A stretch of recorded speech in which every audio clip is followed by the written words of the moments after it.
Hey, well, good morning, everybody. We're at 3 after. Hi, Laura. I saw you waving. Um, as we're getting started, I will make the announcement that I did get a message from Sarah Acreage this morning from the National Recreation Area, and she has a sick little one, so she's not able to join us. Apparently, she's relayed some information to Monique, and so Monique will be representing Shasta T and the NRA today. We'll go ahead and do a round of introductions.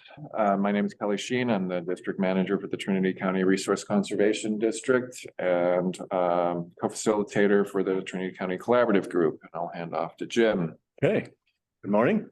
Jim Spear, Trinity County Collaborative, and I'm co-facilitator with this guy next to me here. Ross Molyneux, I'm a concerned citizen. Susan Molyneux, public member. Pete Finney, Weaverville, general public. Paul Hooser, Trinity PUD.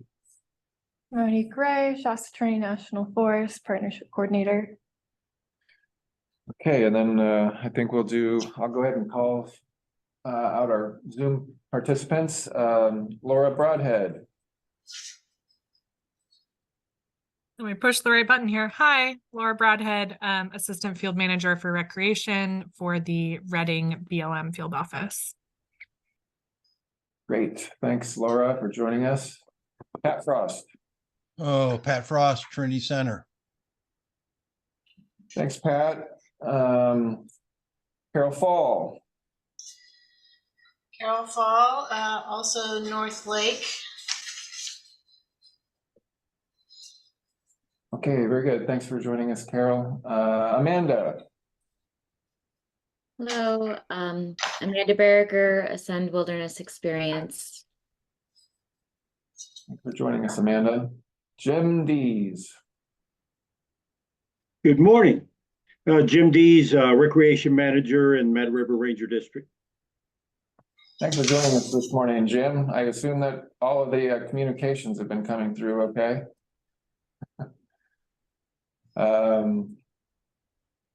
Yeah, all the communications that I'm aware of. I guess if something didn't come through, I wouldn't know, right? You wouldn't be here. All right, well, thanks for joining us, Jim. And then Heidi.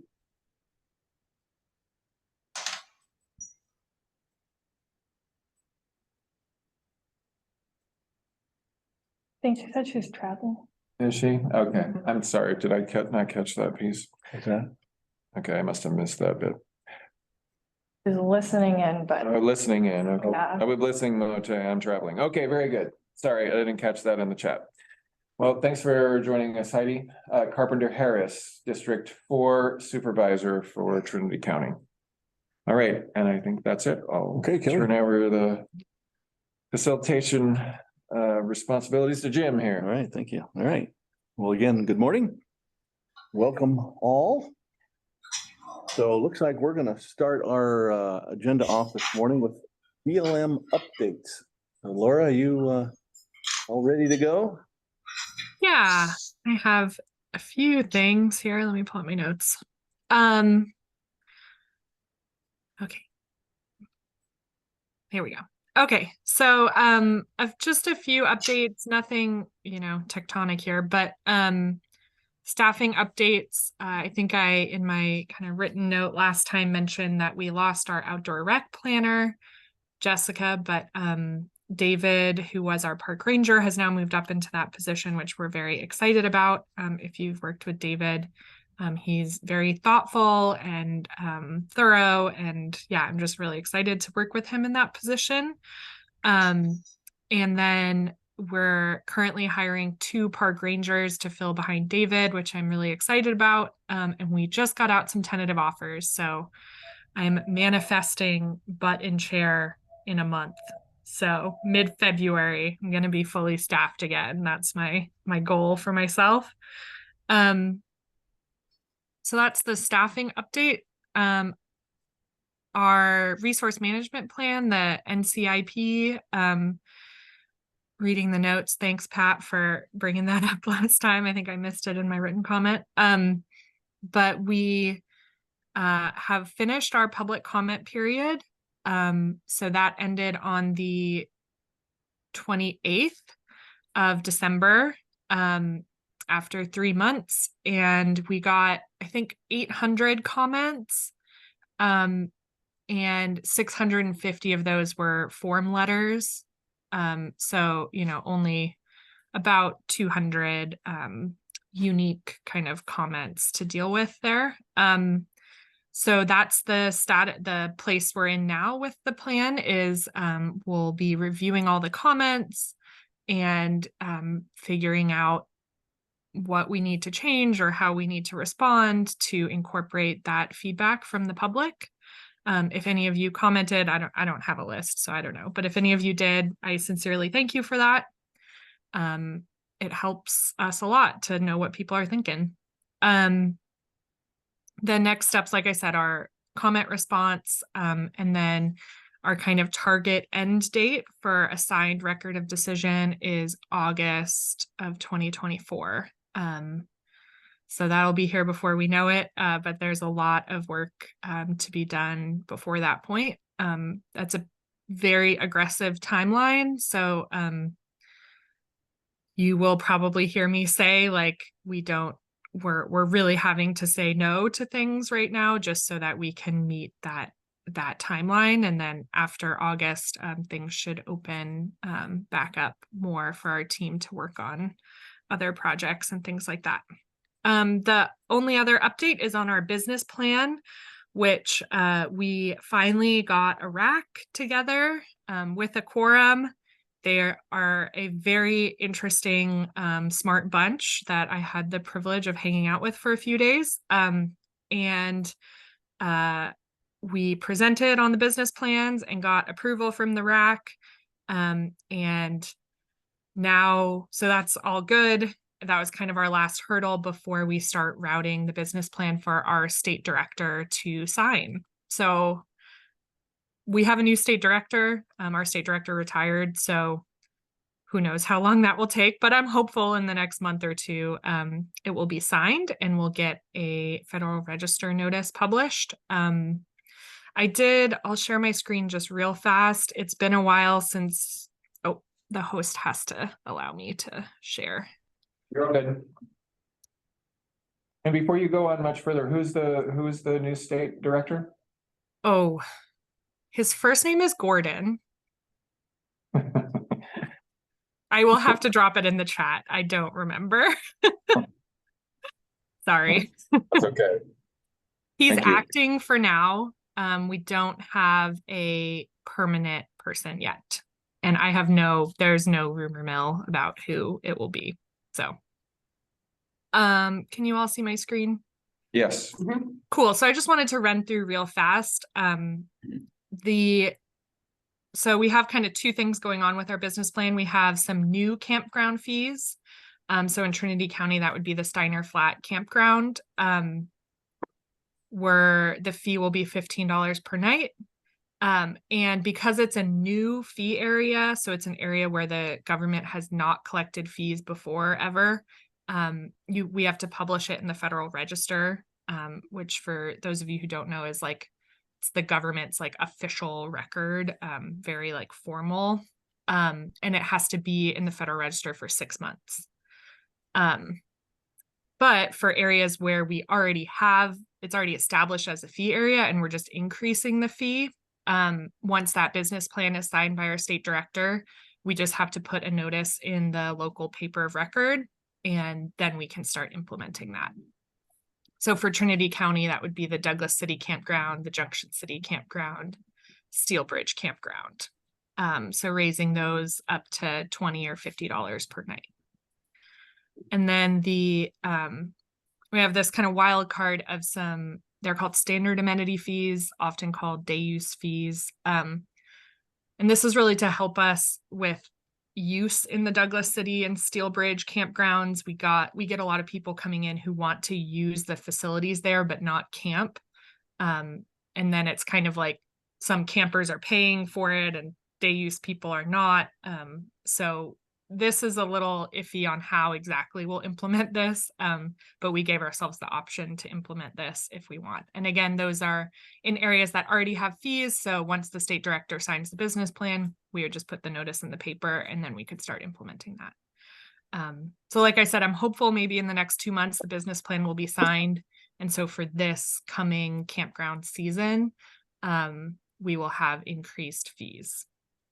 Except Steiner will still be closed because we likely won't be able to get the Federal Register noticed and then wait 6 months, and all that timing is a little off. So those are my updates. If anyone has any questions on any of that or anything else.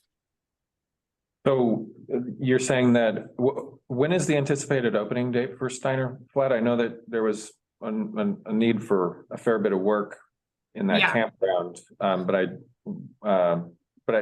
the fact that you're getting the Federal Register together sort of indicates that it's imminent. So Right. So the way with Steiner that will work is we have to have to charge a fee, you have to have certain amenities, and we still need to put some of those amenities in.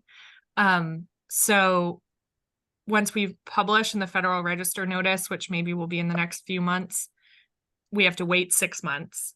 We also have to implement the upgrades, which the NEPA is signed. We just need to actually get around to doing the work and that sort of thing. So we will implement the fees once the campground upgrades are made or 6 months passes, whichever is later, if that makes sense. gotcha.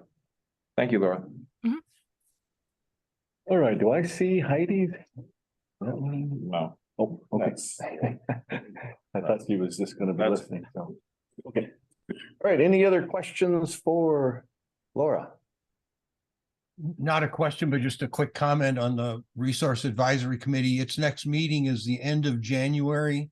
Mhm. I think the 31st of January, the 1st of February in Reading. I don't know that the venue has been chosen yet, but if you're interested in the stuff that they do, that would be probably as close as they'll be to Trinity County. Yeah. And we'll be doing a tour of some of our recreation stuff down here in the Sacramento River Bend. And yeah, it's very interesting. I had never attended one. The public is welcome to attend those. So even if you're not on the rack, but you're interested in sitting in and kind of seeing how it works, yeah, you're more than welcome. Just let me know or Pat know and we can get you the details.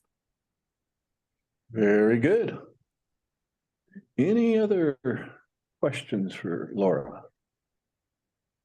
Not seeing anything. Is that it, Laura? Anything else for us? All right, thumbs up. She's good. All right, thank you very much.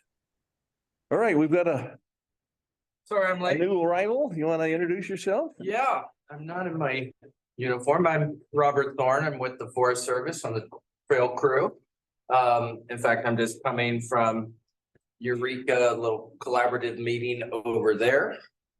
And so I don't have a presentation or anything other than I was instructed I need to meet a Ross. Perfect. We have been, just so people are clear, I work under Mike McFadden, who is the recreation officer, and under Aaron McBride, who is the trail supervisor. I've been sort of delegated to the front country trails areas. I work with RCD and Watershed Center on the community forest trails that we have within the basin here. And I'm interested in looking out further to see where I can be of use to our local front country trails. During the summer, I take crews into the backcountry. We work on trails throughout the Trinity Alps.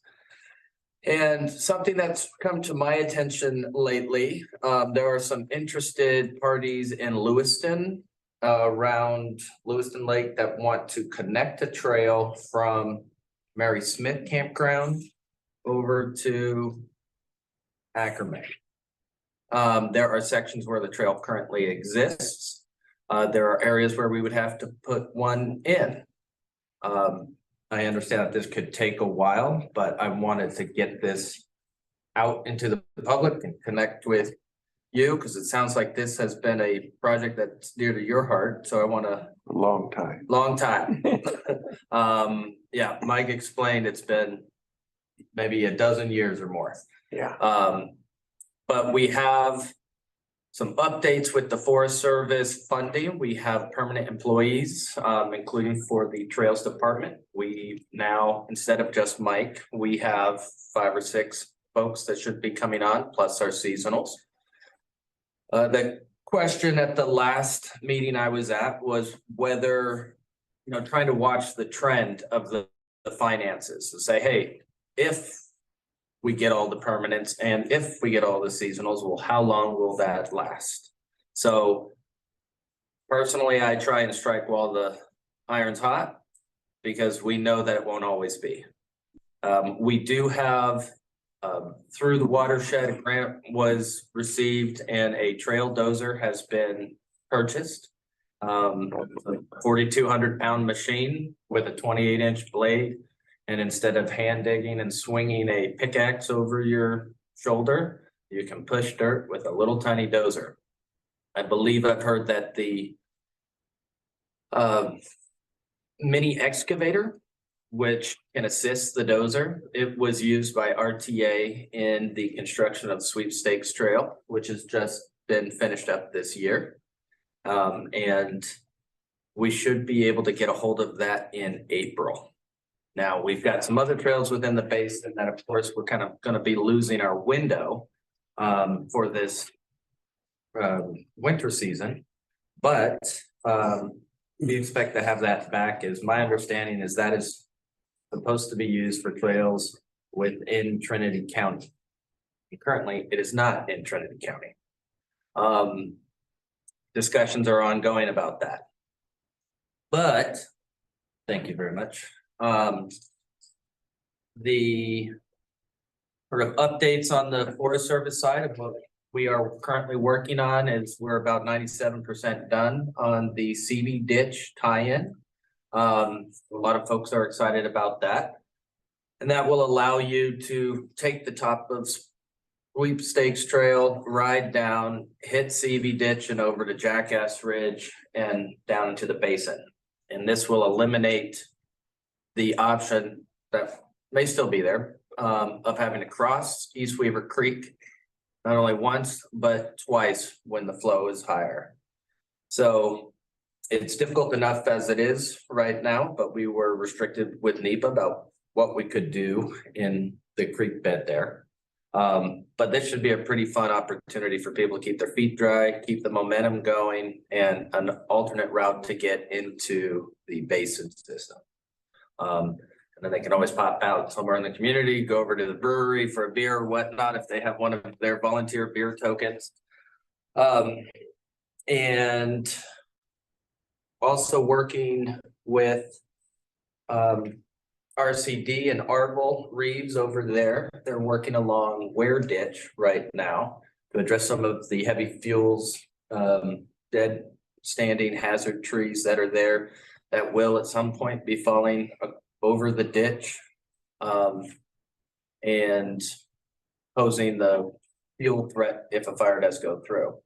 So we're taking that opportunity now to have chainsaw training for Arvil and his crew.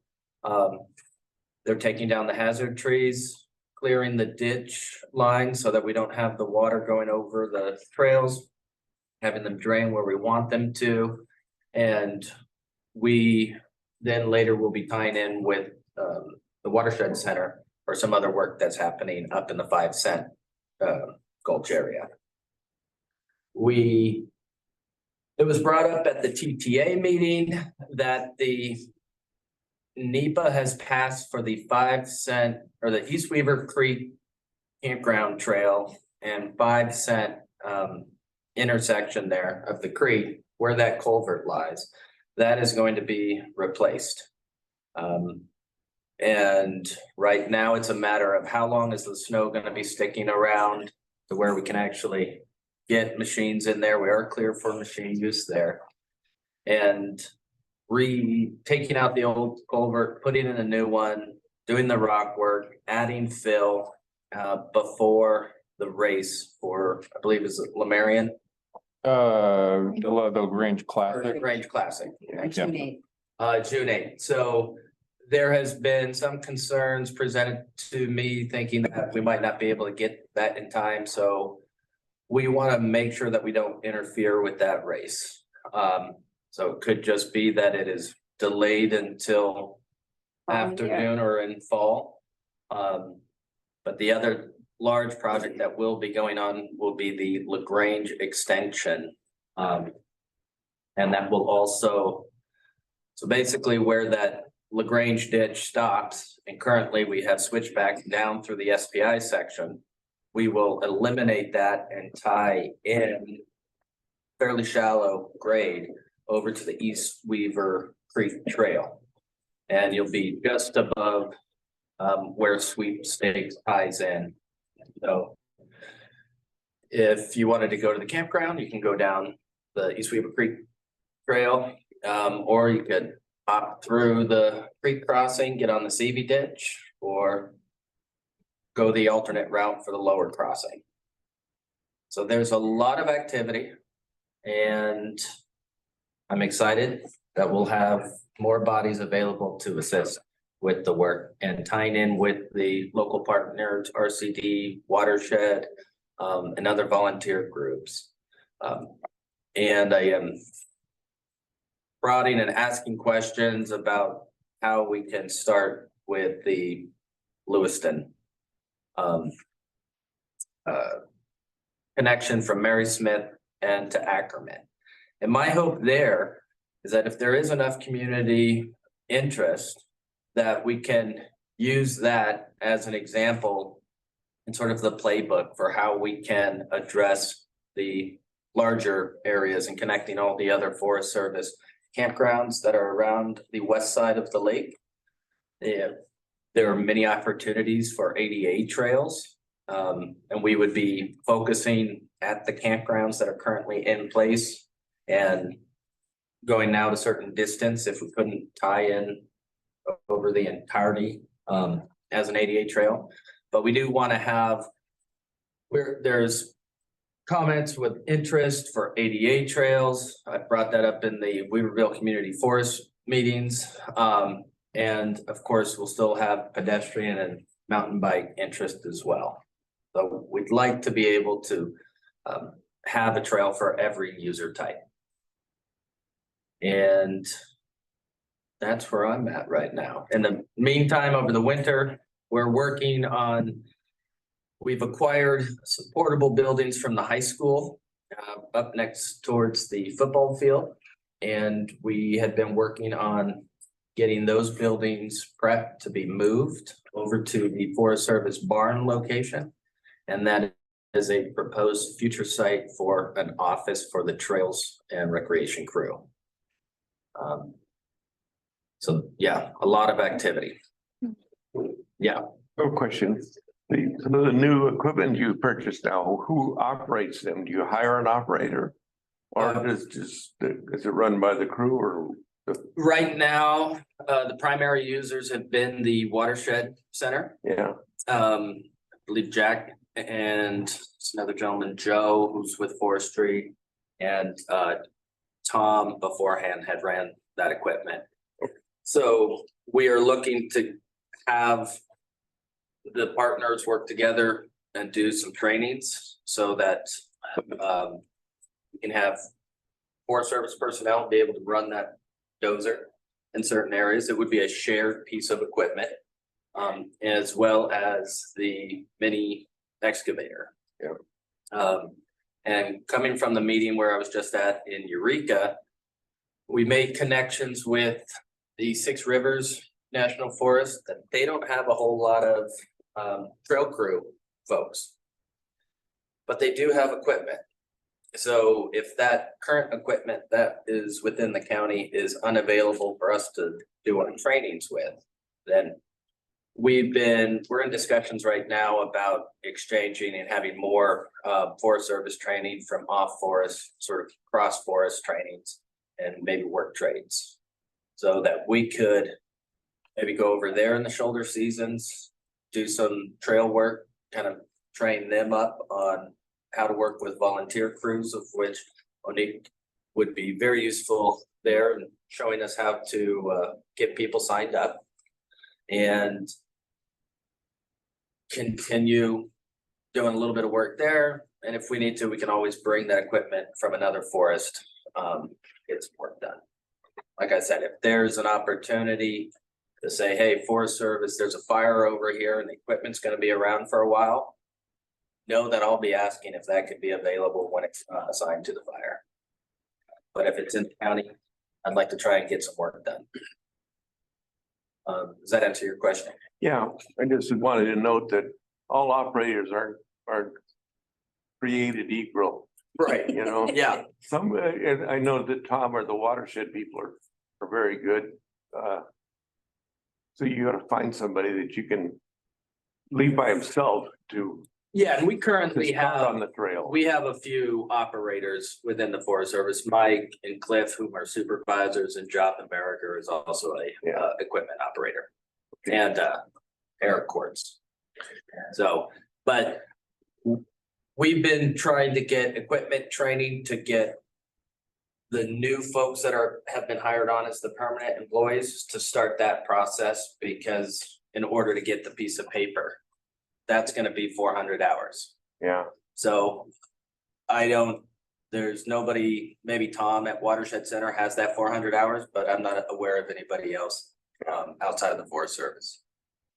Laura Broadhead dropped a comment in the chat that says, the BLM has some pretty experienced trail equipment operators if you want to set up some shadowing or more formal training, so. That sounds wonderful. Yeah, I think I met a fire captain whose brother may work for the BLM, and it might have been that connection. But I started out in trail work in 2007 with the CCC.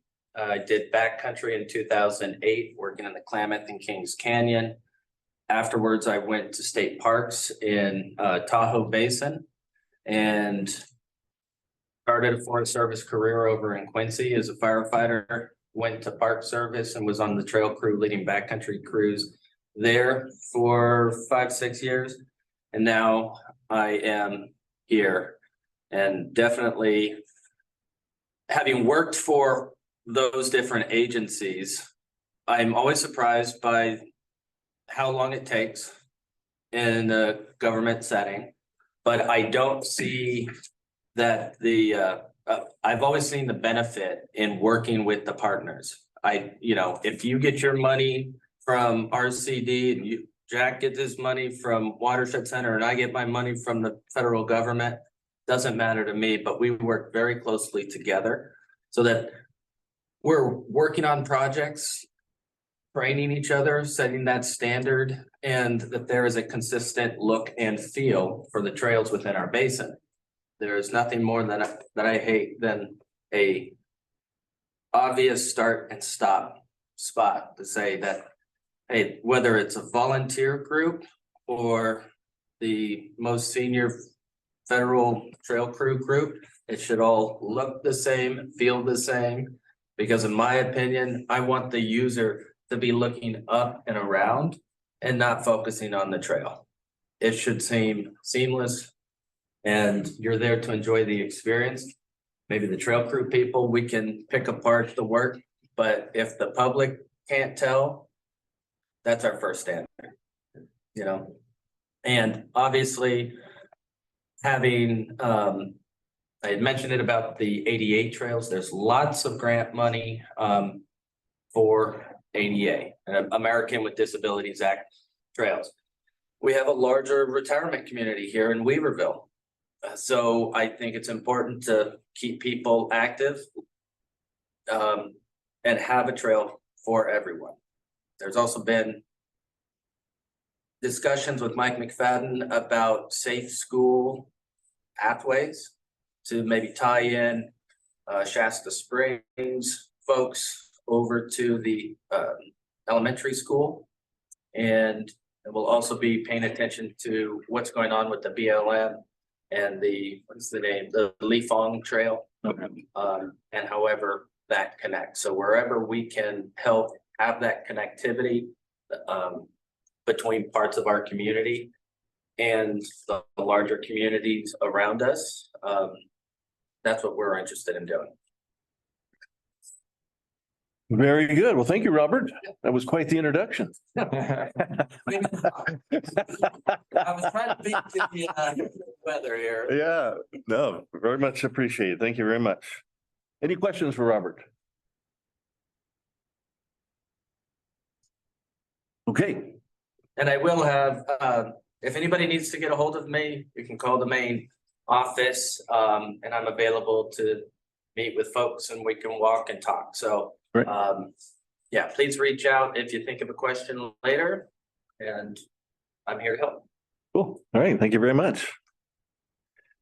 Okay. I think the Six Rivers is up. Jim, you ready to give us a report? Yeah, so as Robert was saying, we are getting the message from the top that funding and resources that have been thrown at us the last couple of years may slow down some, but fortunately, we kind of planned ahead expecting that. You know, the funding always comes in cycles. So last year we purchased ahead on a lot of stuff that we'll need. Still hoping to get back. We don't expect to expand our team this year, but hoping to get back the pieces we had last year, and working through the hiring process right now. So in Mad River, we'll have, I've got one year-round assistant now, and she's great. Tisa Feliz, she manages the campgrounds pretty much. She helps out at the front desk, and she's my office manager and onboarding buddy for new employees. So she's a great resource. And if you visit any of our campgrounds, there's a decent chance you'll meet her because she's out there every day. And we're hoping to bring back Jeff Graham, who led our YCC cruise last year. And hoping we're in the process of converting him to being a year permanent 13 and 13 seasonal. So he'll be on for 6 months every year. And then Shaylin Dillard, who volunteered with us 2 years ago and then came back and worked for us as 1039 seasonal last year, will be back. And we might even be able to get her a little bit of a raise this year.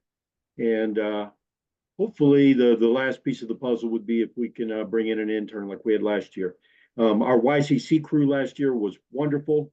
And 2 of them are hoping to come on as seasonal employees this year, not for recreation, but in other parts of the ranger station, probably fire. And then one of them will still be a minor, and we're hoping we can bring her in as a pathways intern this year. Lily Sisson expressed interest in being maybe a wildlife biologist someday. She was exceptional. Certainly presents as someone who's going to end up with a college degree and do great things. So we're hoping maybe we can bring her back as an intern this year. We'll see how that goes. As far as trail projects, we pretty much got everything buttoned up for the California Conservation Corps to come back and spend 6 weeks working in our district this summer. They'll still be paid for this year with money from the disaster funds. So their work will need to be within the August complex footprint, so the southern half of Mad River Ranger District. And we've got several trails to choose from. I'm still working with Heritage and Wildlife to verify which of those trails I'll be able to put them on. But whichever it ends up being, they will spend 6 weeks working on trails. And generally the plan is to use them on trails that are further away from the ranger station or that require camping in the wilderness for weeks at a time. Youth Conservation Corps, we're working out our details on a partnership with Watershed Training Center to sustain our Youth Conservation Corps.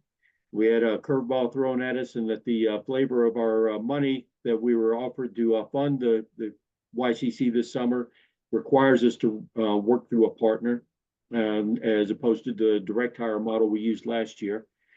But Watershed Training Center has come to the rescue. They're our white knights, and we very much appreciate them.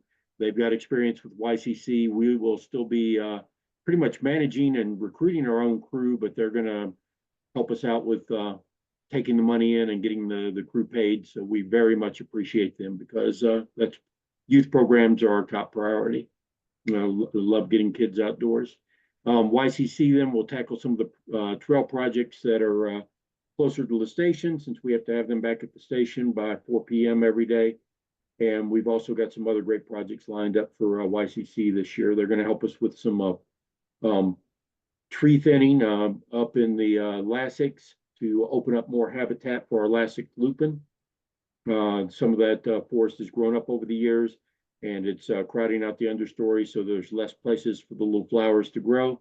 So we're just going to take out some of the smaller trees that, you know, small stuff that even YCC can cut without having to have saw certs and everything, and that'll help increase habitat up there. If any of you were paying attention last year, they already worked, the crew we had last year worked up in that area and reestablished continuous tread on the trails up there to kind of keep people from accidentally getting off trail and trampling some of the flowers without even knowing what they were doing. So they we're going to continue that legacy, go in and do some upkeep on the trail, anything that needs touching up from last year, and then also work on that tree thinning. We've got new interpretive signs coming for the intersection there where the South Fork Ridge Trail or road goes, and though some of you may be familiar with the interpretive signs we've had up there in years past that were also faded, that we finally took them down, but we got new ones coming, and the YCC is going to be part of installing them and putting up a split rail fence around them to protect people from the drop off there and just sort of make it more scenic. Any of you who've explored our trail that runs between Fur Cove and Bailey campgrounds. There's a trail that goes up and around the ridge over there, the Lake Vista trail, and there is a little known, sort of a best kept secret picnic area up there on a scenic overlook where you can see the lake. And that had burned up during the August fires, and we have all the materials now to rebuild the fence around that. We cleaned it up last year and put some picnic tables back up there. So we will finish dressing that up with our YCC this summer. So those are all the things we're working on. Top priorities right now are getting the details done on the YCC agreement with Watershed Training Center. We are a lot of stuff in the agency is kind of on hold until February, when the details on our budgets come down, and we're expecting our grants and agreements department to get slammed when that gets finalized. So we're hoping to get this little agreement with Watershed Training Center in before then, so that we can be first in line and get everything buttoned down in time to do our recruiting for the YCC crew. So that's our number one priority, and then getting all the hiring steps done to put our team back together from last year and keep everybody moving onward and upward. And that's what's going on in Mad River these days. All right, thank you, Jim. Any questions for Jim? All right.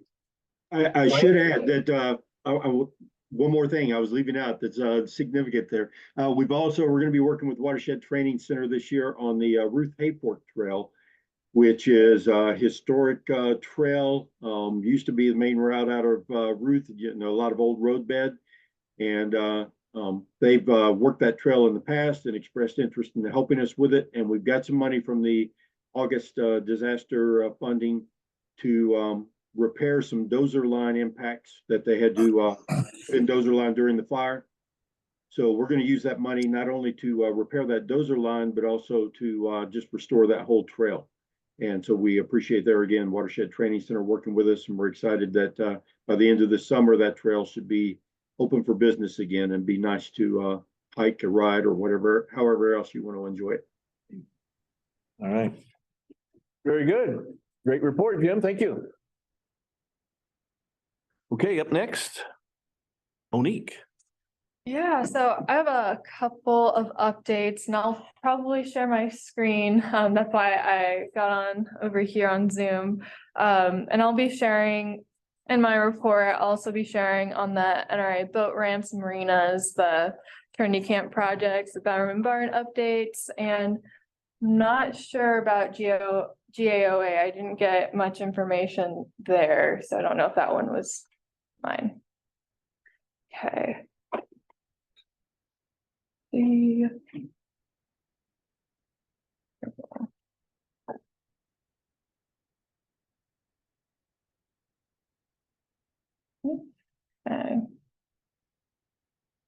See if I can do present mode or, okay, let's try this again.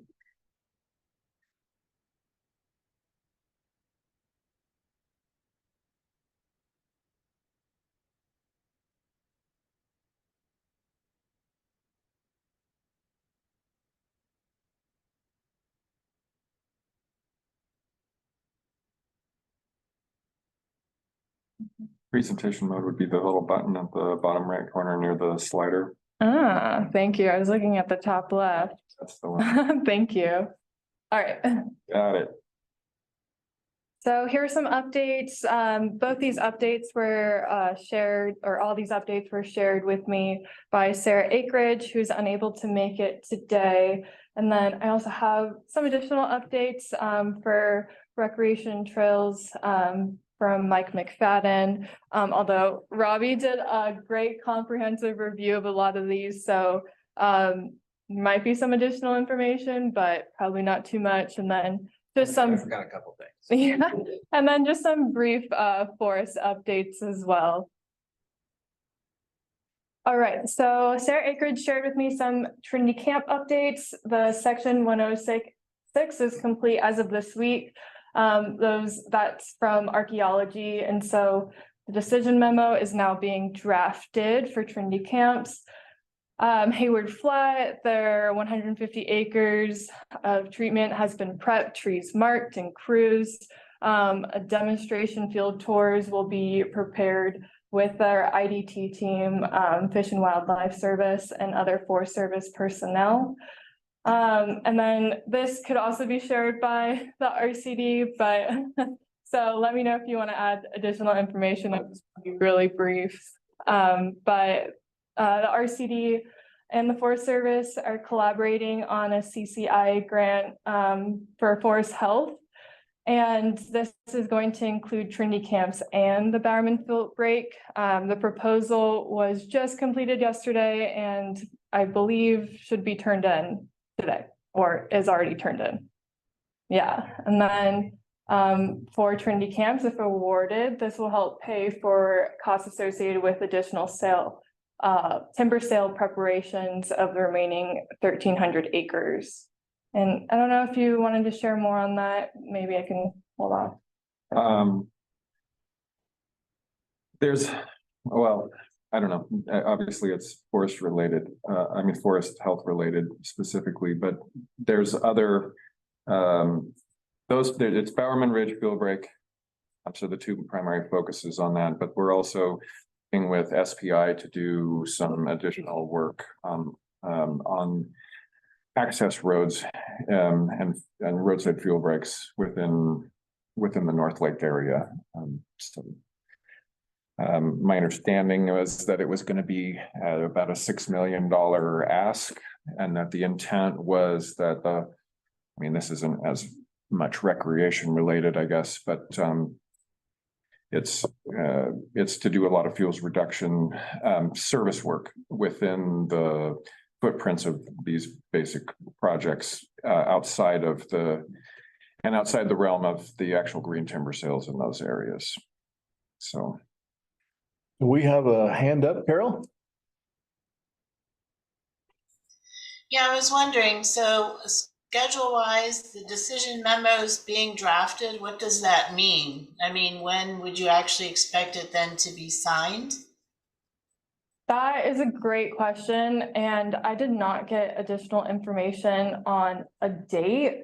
But I did let Sarah know that I'd pass along any questions, and if I can get them answered today, then I can do some follow-ups and hopefully get that question addressed. Yeah, because I mean, it was supposed to be signed this quarter, I mean, by January, so now it's this quarter. And then once the decision memo is signed, when, I guess the questions would be, when do you anticipate implementation? Are you just gonna do Hayward Flat this year? Are you gonna be doing, the other campgrounds like Alpine View? And so I'm just really trying to figure out the schedule of when it's actually gonna be implemented. Decision memo signed and then actually moving towards implementation. Carol, that is a great question. I wish I had the answer, but I'm gonna have to get back to you on that one. Okay, great. Thank you. Thanks, Carol. I was under the impression that they were gonna be focusing a lot on the timber sale components before going in with the service work components, although that may be different for training camps specifically. Because they can start on that kind of pretty much anytime. But yeah, I mean, there's a lot of campgrounds in here. There's the work that's due north of the airport to reduce the hazard trees for Trinity Center Airport. So I don't know when that would be done. I know FAA really wants that done because of the risk to the planes flying in. So I'm just curious how that, what's anticipated in terms of the implementation schedule. Besides that, like Kelly says, besides the service work, are they just doing timber stuff first? Or are they doing the more hazardous areas first? Or, what's the plan for implementation, I guess? That is a great question. I'll have to get back to you on that. But okay. I will take your question and send it to Sarah today.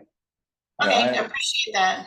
I haven't heard anything either, Carol, about sort of what their intended, how they're going to roll out the implementation. I know that there is some service work that is going to be done specifically. This particular forest health grant is going to cover kind of a significant portion of the bits and pieces that the Forest Service isn't going to be able to cover based on retained receipts. Essentially is what it is, basically the intent was that the green timber sales would fund some of the actual service work, but this would probably accelerate that and allow us to get started on some of the service work probably sooner than the forest would be able to address it. But there's no real crossover in those areas, those coverage areas or treatment areas. So we'll know about the forest health grant probably by, I think that it's probably, given their normal track record, we'll know that probably by March or April. But those agreements usually take another 3 or 4 months. So I'm not sure that we'll be getting to any of that implementation in this field season. Okay, thank you very much. I mean, realistically speaking. All right, Monique. And I'll try to follow up on that too, if I can get additional info. Thank you. Okay, continuing, Bower and Barn, and Carol, I know you're probably familiar with this project too. And these photos were actually shared by Carol. But a new section of the trail was completed as of this past November. The funding for this trail was through the Trinity County Resource Advisory Committee grant, and that was awarded to it was submitted by Carol, and Mike McFadden and Jotham were able to get out there and get some gravel onto that trail pictured on the bottom right. They're still seeking some additional funding for the Bowerman Barn Foundation repairs for the engineering drawings, but that was also a project, some foundation repairs, it's a project that was also awarded some RAC funding. And then in addition to all of this, in the photos to the left, that's the interpretive signage that was able to be developed from a donation by the Trinity Lake Revitalization Alliance. And that signage was installed by volunteers. Carol, if you want to add additional information to this, please feel free to. Oh, and Jackson the weedier. Yeah, so I guess, I think we've asked Jill Cox, when she met with Rachel, was asking, you know, if the Forest Service could find that 20K for the engineering drawings, because otherwise we can't spend the RAC money until we get the engineering drawings. So the RAC money is just sitting there. Yeah, and I think it would be. Yeah, a I'm meeting with the little bit Historical difficult Society to until see we if have- they would, that's to cover that 20,000. But yeah, it just seems like, that's you got to come up with that money, which doesn't seem like much as far as the Forest Service goes, in order for them to spend the RAC money. So anyway, we'll work on that. Yeah, thank you. Okay. And moving along. For the Minersville boat ramp, and I'm sure there'll probably be additional questions on this project as well. But they have received comments from the Department of Boating and Waterways on 30% plans prepared by the contractor. The contractor was given the go-ahead by the contracting officer to work on the 60% plans. And then they received the most recent agreement amendment from the Department of Boating and Waterways, which will extend the completion date to February of 2025. From what I've heard, this is an ongoing project, and I'm sure there will be additional questions. So if so, I'll pass those along too. You mean extend the completion date of the engineering work or the actual project? Gosh, I wish I had more information on this, but this was the only information that was shared with me regarding the Minersville boat ramp. So Because there's no way. So that's like a year from now, if you're supposed to be done with the construction. I mean, you guys don't even have the plans. yeah. So yeah, I think there's a lot of questions about the completion date. And then, you know, when do you actually expect to get the 60% plans? Because you're gonna need the 60% plans so that you know how much it's the estimate for the cost, and then you can figure out whether or not you have enough money or you need to ask for more money for implementation. So yeah, the schedule seems pretty scary. Yeah, I hear you on that one. Who's the contractor preparing the plans? I believe Joe Stephen Dick. He's the contract administrator. He's with the forest. He's not the contractor. Oh, sorry, you Yeah, said the contractor. consultant. Sorry. Well, the consultant is preparing the plans. I can check. Okay. Yeah, I did not get additional information on that. But I did say that I will text any questions, and hopefully I can get that answer today if that's, Sure. yeah. Yeah, looking at it, I think there's no way that's construction completion. That's No. Yeah. Yeah, so that, It would be good for the committee and everybody who's been involved in this project for a long time to get a better timeline and what 30% represents, what 60% represents. Right. Is there any outsourcing that the general public can look at, the review of the plans prior to approval? And there's a lot of unanswered questions here. And Okay. it's- Yeah, this sounds like, I'll text, because I got a point of contact to ask any questions, and if I can get this answered before the end of this meeting, I will. Yeah, and just more clarity on that time or that date there. What is that February 1st date mean? What does that extension mean? Great question. Thank you. Yeah, I mean, I'm guessing it's plans complete. That's what I would The think. next question is, when will you bid? When will you award? Right, because then I think that was an issue, that the contract award and the cost difference between the timelines didn't add up Yeah, last time. Pat, you have your hand raised? Yeah, I'm just wondering, it was September of 2022 that, that we met with Rachel and Sarah and the engineer, the contracting people, and I just wonder whether or not we need a separate get together again with the Forest Service to just really dig in and understand the current schedule. I mean, not right away, but sometime here in the late winter, spring. So that we really have an understanding and have the right people there. So we're not putting Monique on the spot to try to get answers that she might not be able to get. Yeah. But I will try to get more information on the questions asked, because the 30%, 60% and that date is a little unclear. But I could pass it along that people want to have a meeting to get more clarification on this project, Pat, if that helps. If the group thinks it would be helpful. Yeah, I mean, I said this at the last meeting, and it's definitely not a reflection on Monique, but we're having a tough time getting updates on this. And according to Rachel, this was supposed to be, the highest priority.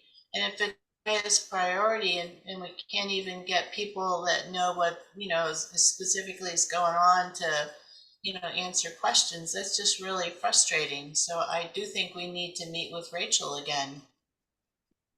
yeah, I agree with that. Carol's kind. I mean, it took less time to build the dam than it is to build this boat ramp. So that's just reality. So, yeah. And part of that is, I think we need to be prepared, to get out there and help find the extra money that's going to be needed to build it, because it's been so long since the grant was awarded. That 14 million and change is nowhere going to come close to what's needed. And to re-raise the issue of a phased construction to get the ramp in ahead of parking and that sort of thing. But anyway, I think we need a separate meeting. Yeah, that point's critical, Pat, that if we can get an actual ramp for 14 million, we can worry about a new grant for parking some other time, but yeah. Okay. Pat speak, we probably should get together, like we did prior to our past meeting with the supervisor's office, and put together what you've discussed there, so we can try and move this thing. Yeah, I would want to include Jill again. Yeah. Yeah. Okay. Thank you. Yeah. So can we ask the facilitators to kind of organize that meeting? The pre-meeting? The pre-meeting? Yes, that, like we did with Jill before we went down to meet with Rachel. Yes. Yeah, I can do that. A doodle poll or something, that would be great. Thank you. Yep. If you need help getting Sarah and Rachel's schedule, I could get that for you. Okay. Thank you. Yeah. Any other Minersville boat ramp questions? Okay, I knew this one. Yeah, A tough one. You were warned, huh? I've gone to a few of these meetings in the past. Thank you. Last meeting, we were throwing Mike McFadden into the fire. It's just your turn this time. Yeah. It's okay. It sounds like this might be a frustrating one, and I think more information would be good. Yeah, no, not fair putting the messenger in front of a firing squad, but. All right. Well, thank you, everyone. Okay, moving along.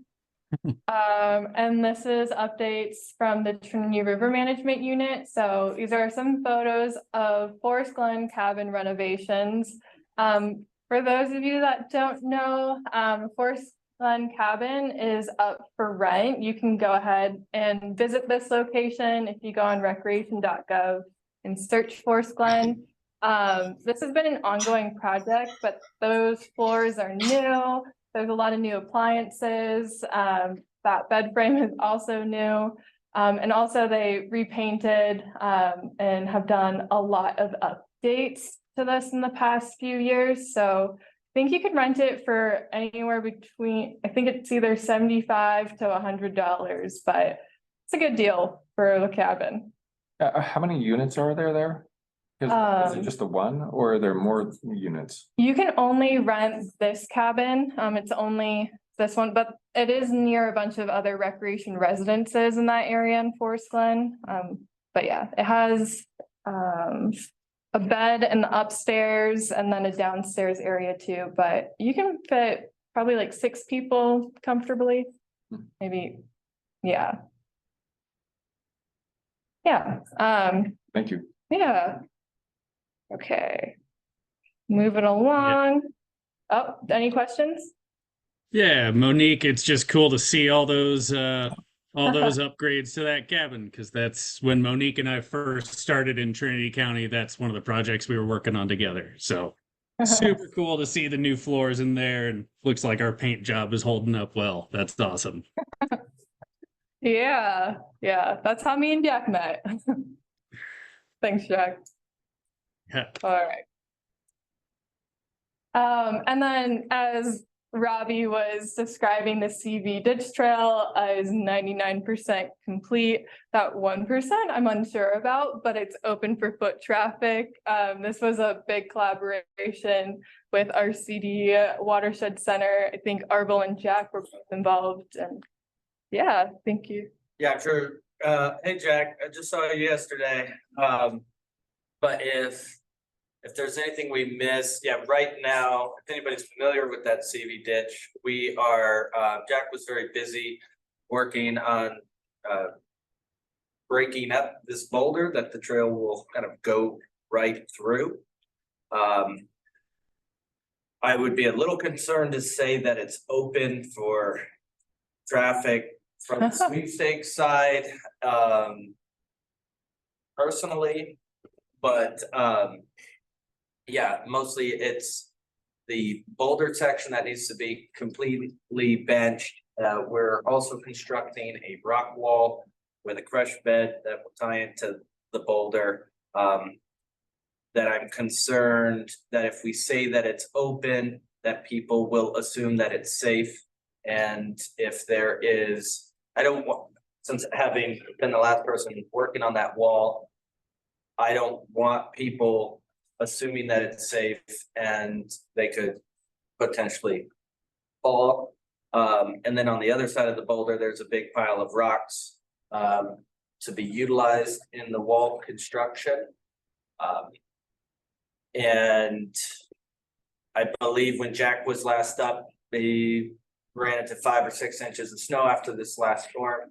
So kind of waiting to see when we can get back out there. But I know that this is a high priority for Jack and the watershed, as it is for the Forest Service to get that completed and buttoned up before the snow really blocks us out. And but yeah, this has been Jack's and the watershed's real big project after finishing sweepstakes. So if there were any other questions, I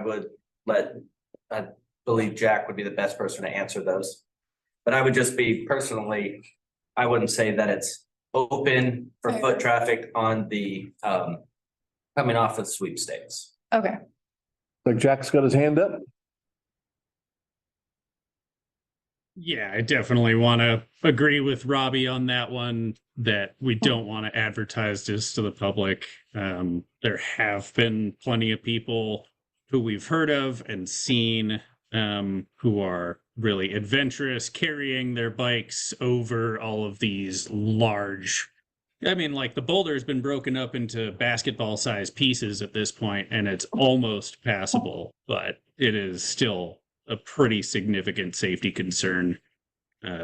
yeah, we're still, whenever we're working in that area, we're still roping in, we're still utilizing that safety line. If you approach it from like the Day Ranch Trail, Jackass Ridge, Misery Junction, you can absolutely, 1 mile out and 1 mile back, you can see all the progress that we've made on that trail. But yeah, especially with all the snow and everything, it's just making that boulder a lot more potential, a lot greater potential for danger. But we are incredibly close, and I feel that if we get about a week and a half of good weather, we'll be right on it, and we'll be happy to shuttle people up to the top of Sweepstakes and have them able to access CV Ditch. It's going to be a really awesome connector trail with a week and a half of good weather. All right, cool deal, Jack. Well, I'll take out that comment, open for foot traffic, and put it at 90% complete. And then that one I did want to just mention, as there is connectivity, minus the boulder section, and there will be some more work for mountain bikers. But our main goal on that trail, it's really set up. It's a 1 or 2% grade, I believe. And so a lot of people can get to it. And so we need to add the features for the mountain bikes. And like I said, that work has been being performed by the Watershed Center with the trail dozer, as they have had, they're getting more experience on that locally here within the basin. So. Cool deal. All right. But it's a wonderful, I mean, if you just want a mellow hike that you can get your steps in and see some, I mean, it's just a spot that looks like a rainforest, and it is absolutely gorgeous. And if people go now, they can see, I mean, you can go up to that boulder and see how we do the work.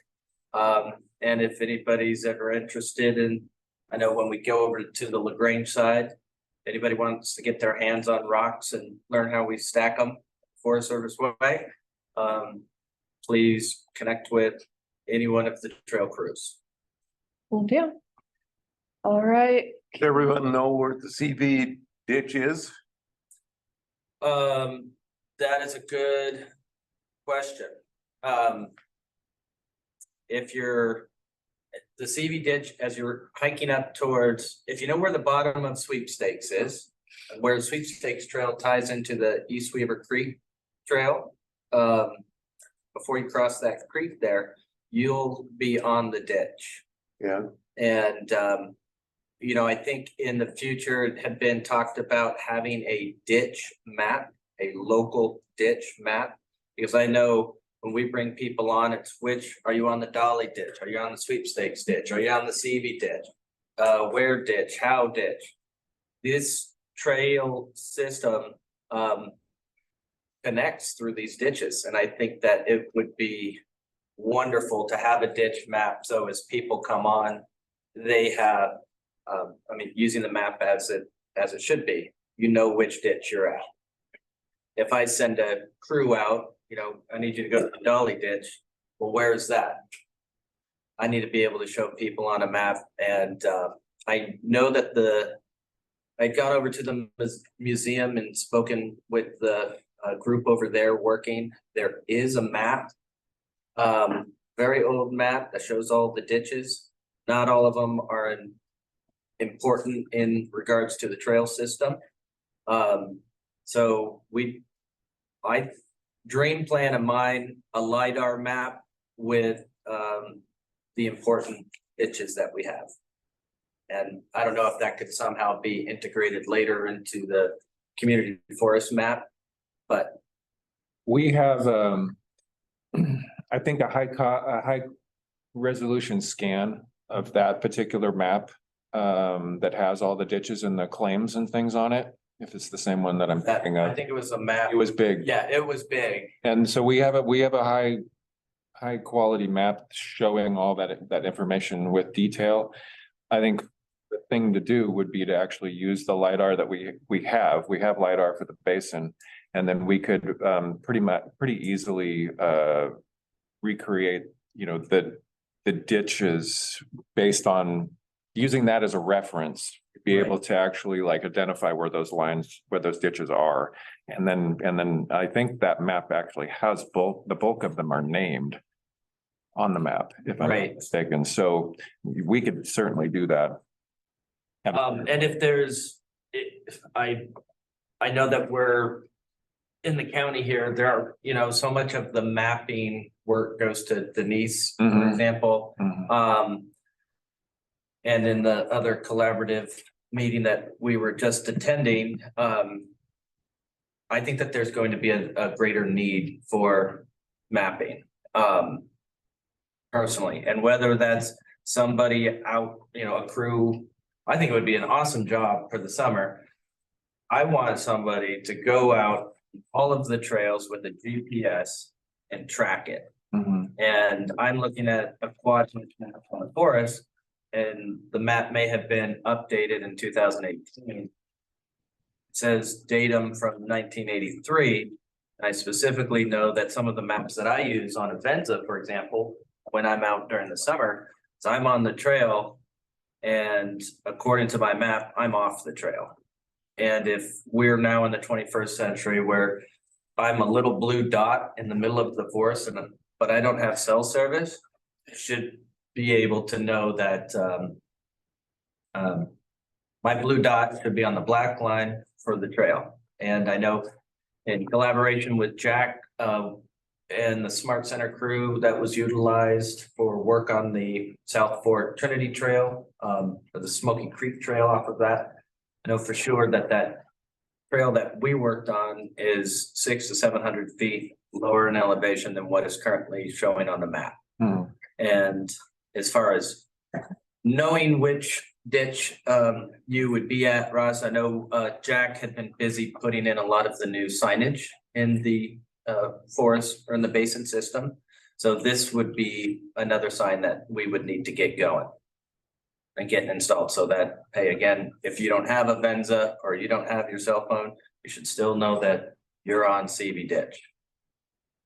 The Union ditch is real important to me for the trail around the lake, because it takes you to the Bowerman, near the Bowerman barn from Hayward Flat Campground. And it doesn't appear on all maps, but it's really old. But it's a Union ditch, and it exists. It's there. It's blown out in a few places, but that's how you get from Hayward Flat Campground to the Bowerman Bridge. Bridge, yeah, bridge on the road before you get to the. Okay, I feel like I've heard Mike McFadden talk about that. I mean, what is really nice is that since the ditches, when they were put in, they're at a really easy grade. And so around Lewiston, it's if we can do at Lewiston what has happened here with these ditches, I think we should be closer, and the interest is there. And dealing through with blowouts, Jack and I have definitely been involved in the blowouts on the CV ditch. Those are all obstacles that we can overcome. And drainage, of course, is important. If we're going to be catching the water, we need to get rid of it so that it's not obviously running down the trail and causing any more issues. So, the Lewiston Lake Trail will has some issues where the lake actually comes right up to the edge of the road. So either get back on the road and then get off again. But you do run into the lake. In a few places. I think where possible, if discussions needed to happen with Caltrans about that, where it's possible to put a trail maybe on the easement on the lake side, that's great. But there are a few spots where we will have to get back in the road. But any opportunity we can where we can provide a safe non-road passage for recreational use, definitely preferred. And I haven't observed, can we cross the road and be above the road and then cross back over later at certain spots? I'm new to Trinity County, been here a few years, and half the year I'm in the back country, half the year I'm in the front country. But if there's ever a time that you want to meet up and walk and talk and share your dream vision with me, that would be a goal of mine.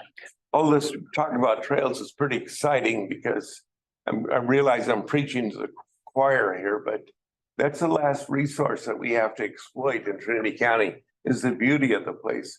So we keep bringing people in to spend money. You know, it's not lumber anymore. We used to support 36 mills in this county. We've got one, and that one mill supports pretty much Weaverville. Their payroll of the mill, which is considerable, you know, supports Weaverville, you know, and if we keep bringing these people in, like at the bike race once a year, we bring 150 riders and plus their families come with them, you know, we bring all this money that's people that spend a little money over a short time and people keep coming back and all these trails and especially the ones that on the BLM land that they're talking about from the Leafong Park there, you know, along the ditch, along the creek there, that can be accessed from people right in town. They can be walking along the trail instead of walking down the highway where you have an intersection at every part. And at this other meeting in Eureka, talking with other partners and volunteer groups and the other forests in that area, that was the same message from community members there is talking in Humboldt that the logging's not there anymore, kind of off the beaten path, and recreation is what a lot of folks are going to for tourism money. But also, I mean, it's not just about the money, it's that chance to kind of see the nature, the beauty in nature, perhaps before it's gone. And with these forests and impacts of climate change, there might be a window where we can't access these places anymore. So, and in the discussions yesterday, it was really about these trails are not just for the local community, but it's tying those communities together so that all of those small towns are connected and have that shared journey together. Yeah, we're gonna get back to Monique and let Monique finish up her report. Yeah, I think it'd be good to discuss this more, but probably separate, because I also want to leave time for everyone else to give their partner updates. So I'll be pretty quick about the rest. I was getting more information on Minersville, but if there's time, I'll share that. Okay, so last couple of things, interpretive signage along the Weaverville Community Forest. This is super draft. It was hot off the press yesterday, and I know that there's a lot of edits that need to be made. Specifically, I want to point out the logos. Please just take this with a grain of salt. But this is a interpretive sign demo. Really the next steps are to collaborate with the RCD and make sure it's following previous interpretive signage, formatting, or making sure that this information is valid and correct, and working with Denise and Kelly, and then Adriana, I believe, too. And also once we work with the RCD and make sure that this is following the right formatting and everything else, using all logos as desired, presenting this at the Weaverville Community Forest Steering Committee meeting. But this interpretive sign seems like it's something that's been wanted for a while because a lot of people are familiar with the history of Alfred Browder. And so working with Cal Poly Humboldt, they were awarded a grant from the Trinity County RAC, and they were able to produce this, and they're also going to be producing some educational worksheets as well for students in the local area if they're interested in learning more about this history. I'll leave that. Does anyone have any? Oh my gosh, thank you. Yeah, I'd like to know if the signage includes the the original owners of the property? Does it include the Indians who lived here and owned the property, or? We can definitely, I'm very draft, if this isn't something that covers the full history, we'll definitely send it back to Cal Poly Humboldt to do some more additional research. Again, this is very draft. We're probably gonna have to have a lot more side conversations. But just sharing that this is something that's being worked on. So Ross, I'll probably connect with you as well on that. We're actually to that end, Ross, we're actually working with the Norelmuck to include in the newer versions of the mapping that we'll be doing. Place names and things of that nature, area kind of, they were providing us like more place names for different areas and different gulches and things like that. Yeah. That their historical naming conventions and things of that nature. So we are working with them pretty directly and having them, guide, high school, walks basically to sort of talk about the historic presence of the Native American communities here in the basin. They're still here. Yep. Yep. And if there's additional funding, Cal Poly is willing to work with us if there's additional funding on another interpretive sign. So that if there's funding, is something that we're hoping to present to more people to see what their recommendation is for that in the future. Okay, moving along, general recreation. Just wanted to give a shout out to Ascend Wilderness Experience. They officially received their National Volunteer and Service Award in the leadership category. They were one of 5 volunteer organizations that received an honor in various different categories, but leadership was the one that Ascend was awarded. They competed against all the volunteer organizations in the nation that are on national forest grasslands, and they were the ones that were awarded on a national review team. So congratulations to them on that. That's some photos of them receiving the award below.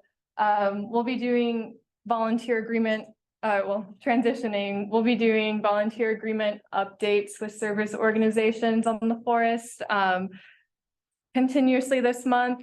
So if anyone's interested in volunteering, let me know. I can definitely get them either connected to the right volunteer organization or connected to somebody that could meet their interests as a volunteer.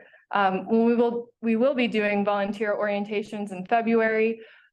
So that will be some afternoon in February dates still to be determined.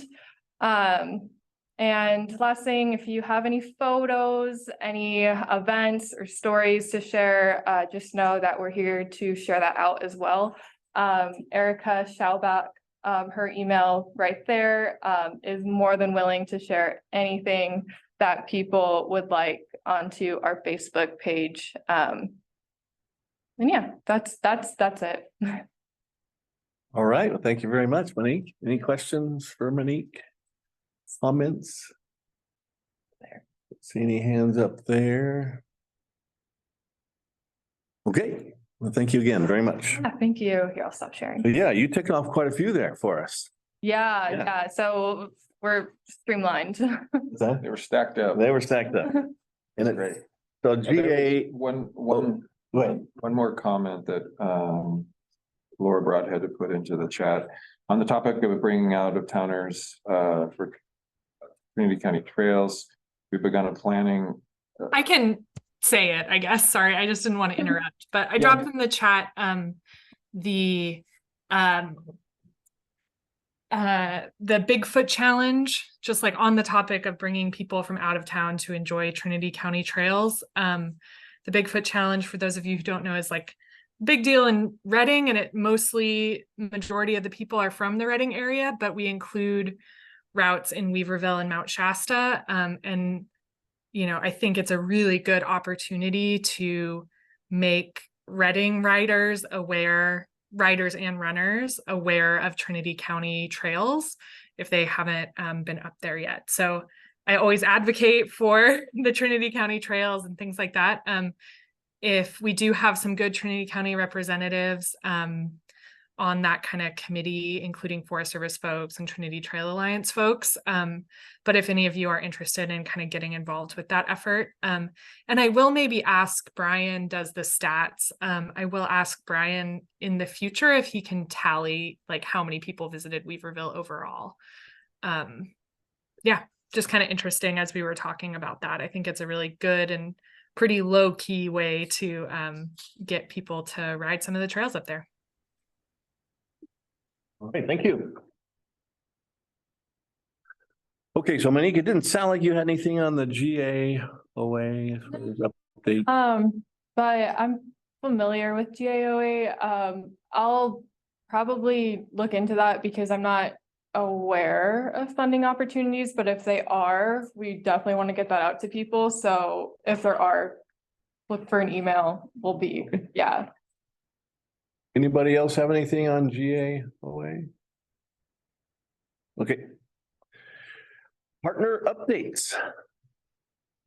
So we're gonna start off with Amanda. Amanda, are you ready for your report? Yeah, sure. I just want to really acknowledge Monique for that award we got, because we wouldn't have gotten it if it weren't for her. She nominated us the last couple of years, so it's awesome. And the fact that it's a community effort, because we work so well together with all of our partners, and it's pretty cool partnership in that way. So couldn't have done it without the Forest Service. And well, we've been putting together our schedule for this summer, and it's just starting to rock and roll already. I'm pretty swamped. But we're excited. I've been formulating our schedule and looking at what our accomplishments could possibly be this summer, and it's more every year. So so far what we're kind of looking at this summer is about 60 miles of trail maintenance in the Trinity Alps. 100 miles we'll be able to monitor. So that includes our youth trips. With that number, we often have the youth participate in activities like monitoring for solitude and campfire cleanups, other kind of stewardship work while we're just out on our normal flagship youth programming. So we were able to provide a lot more data with the Forest Service, not just trail work, but also just monitoring for conditions on trails. We're probably going to have something like 70 adult volunteer opportunities with all those trips and 175 youth opportunities. And those are individuals, not user days. So we've got a lot planned there. And so something like 250 participants is what we're scheduling this year. It's going to be pretty amazing. And about 5,000 hours of volunteer trail work planned. Something like 65 field days in the Trinity Alps for trail work, something like that. So we have just hired a couple new people. We've got a full-time public relations and fundraiser manager now. Her name is Carrie Hurley, and we're really excited to have her on the team. So that's going to be a huge boost administratively. And we also hired our seasonal guide, Andrew, as a full or year-round position. So he's stepping up into a bigger crew lead position, and he'll be able to support our goals of having more of this internal trail crew, staffing. So I think this year we'll really be able to solidify, having a 2 to 4 person staff available for trail work here and there all over. So some of the additional things we're looking at this year that's outside of our usual programming is like we're gonna get on the Chunchalula trails, hopefully. I was talking to Ken Graves about that yesterday, and so that's not in the wilderness, and we're usually in the wilderness, but it's exciting to be doing a little bit more than that. I guess the Chinchilla is wilderness, so we'll see where we're at in the trails there. But we're just really thinking outside the box and really excited that we're building capacity so that as our partners approach us for project work, we can say yes. And you know, it's kind of in a nutshell. It's a lot going on right now. I'm writing a lot of grants, and it's just a little bit crazy once we start to plan for our season. So I'll be in touch with everybody just to keep you in the loop for our schedule and our opportunities, because I think what will be the most helpful for us, if anyone can support, is just, you know, keeping us on the radar with anyone in your life and network who wants to join our trips. We can schedule all the trail work in the world, and I think our biggest challenge is recruitment, and it gets better every year, but it's really great when we can do more and more in regards to getting folks involved. I think that's about it. All right, Amanda, thank you very much. Any questions for Amanda? Carol has her hand. Oh, Carol, And yep. Jack. Let's go with Carol first.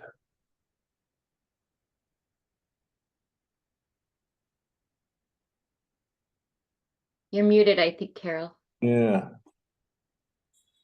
Sorry, got distracted by a fire department page. So whenever it's appropriate in the agenda, I did have a go back on several things for Monique from the last meeting. So whenever that's appropriate, just let me know. Yeah, should we just give it until the end? Let's, Jack. Yeah, let's get to Jack and then we'll circle back. Okay. Yep, yeah. Perfect. Yeah, I just had a thought with regards to the Chantalulas, the youth crew that we've been running out of Hayfork. Maintains those to a various degree, well, as much as we can possibly get out there. The Whitethorn out there is pretty incredible. Like within 2 years, the trail is basically not visible anymore. So it might be worth like scheduling something with like Jason, Stanley, or with Ken to like go out and scout those ones. Because I know even like the Potato Creek Trail to access the northwest end of the Chanchalulas is like, you know, taller than me with Whitethorn, and you can't even see the trail without crawling on your belly the whole time. So it's some of those trails in the Chanchalulas are a massive undertaking. Not to say that it can't be done. It's just it's gonna be a lot. So whatever we can do to support that, I'm all for it. Thanks. I'll keep you in the loop because it's been something we've been talking about with Eric for a while, because it's not a lot of mileage, but it would really just take some, you know, focused efforts, maybe a couple of, you know, 5 or 7 day trips to just really hit it hard in the next year or two. And so it's what Ken had suggested to me when we saw him yesterday was just maybe doing the initial couple miles from the trails from the Deer Lake Springs campground. So that was what we had in mind to begin, and we'll definitely scout it out. And if we can coordinate it to get out there with others like the teen crew, that'd be awesome too. So I'll keep you updated. Totally. Sounds great. Okay, anything else for Amanda? Not seeing any. So Carol, yeah, do we want to circle back with you? You had some questions for Monique, was that? Yeah, just some quick things for her to maybe follow up on. So at the last meeting, we had asked Mike about the status of the bathroom repairs at Preacher Meadow. So if you could find out the status of that. Okay. And then we had talked about the Minersville access road. You know, all the work on the boat ramp is great, but if you can't get to the boat ramp because the road slides away, we were trying to figure out what the plans are by the Forest Service to maintain that road. So if you could follow up on that. And the last thing is Wait, Pete had Carol, asked. could you repeat what road that was? It's the access road to the Minersville boat ramp and campground. Okay. It's kind of fallen off the side of the hill. And then Pete had asked about the IP road maintenance. And again, there's, a lot of, there's some serious potholes and, the ditches, migrating across the road. So, I mean, if you can ask for the next meeting, like what's the status of, what's the Forest Service plans to maintain the IP road? Those would be things that, we had brought up last month and we're kind of looking for an update this month. But anyway, that would be great if you could check. I'd really appreciate that. Yeah, I can definitely check and follow up. Thank you. Okay, thanks, Carol. All right, Amanda, thank you very much for your report. Up next, we have Trinity Trails. Anybody have an update for us on Trinity Trails? I'm working on the bike race, but Okay. Jack might have something. I don't know. Jack, you have anything for us? Aside from updates on just preparations for the LaGrange race, that's about it. Alan is pretty involved as well with the Bigfoot challenge that Laura had brought up just a moment ago. So he coordinates a lot with Brian Crane to figure out which trails are included on that in the Weaverville area. And yeah, just continuing to support volunteer events all throughout the county. So, if the RCD, obviously I work for the Watershed Center and I'm on the board of TTA. So, coordinating volunteer events between those organizations, pretty straightforward. But if the RCD or any other organizations would like to schedule a volunteer event with TTA support, we're super happy to help out whenever we're needed. Very good. Thanks, Jack. Anything else on Trinity Trails? We're good? Yeah, we should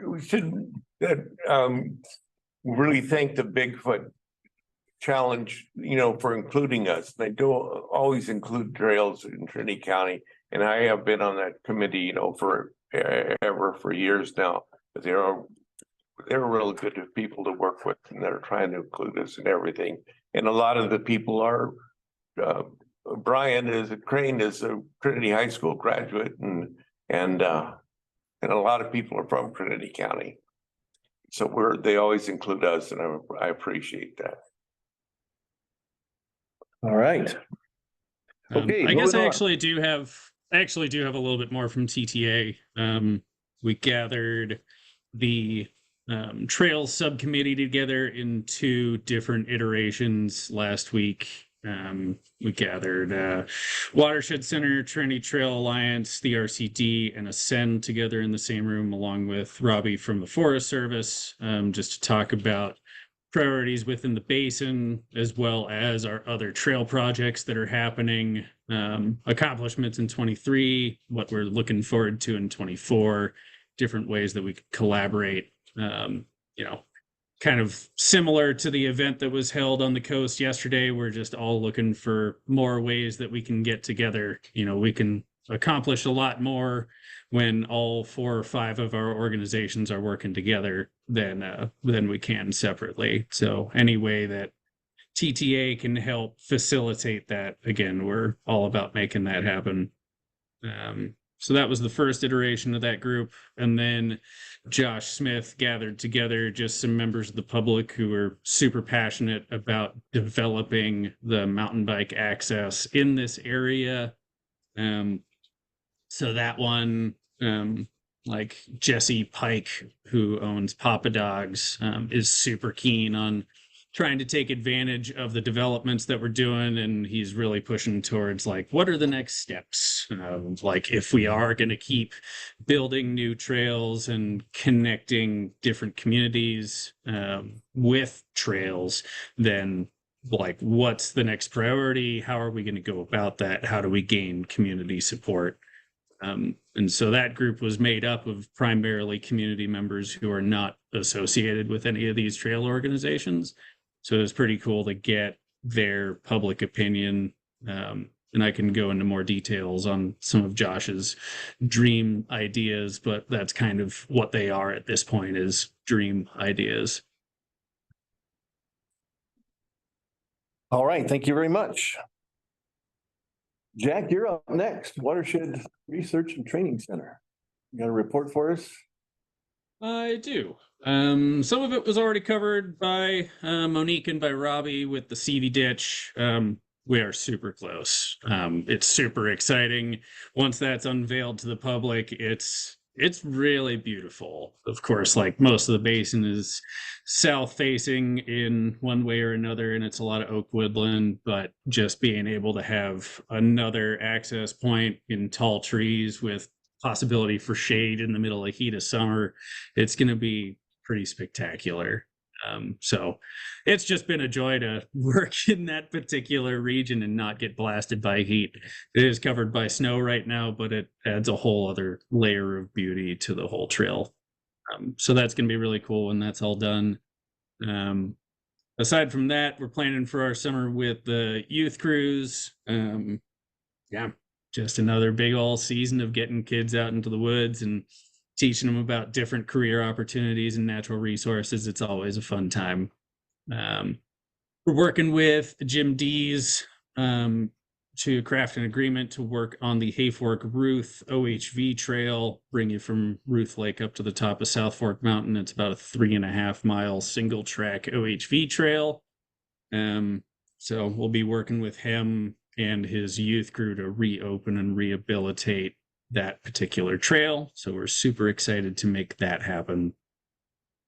The other big news, since we're talking about collaborative ideas and trying to bring people from outside of the region or outside of the county into Trinity County and try and show them all the good work that we've been doing, trying to give some exposure to our trail systems that are out here. The Watershed Center is coordinating with Redding Trail Alliance, Redwood Coast Mountain Bike Association, and the California Mountain Bike Coalition to bring a mountain bike summit to Weaverville.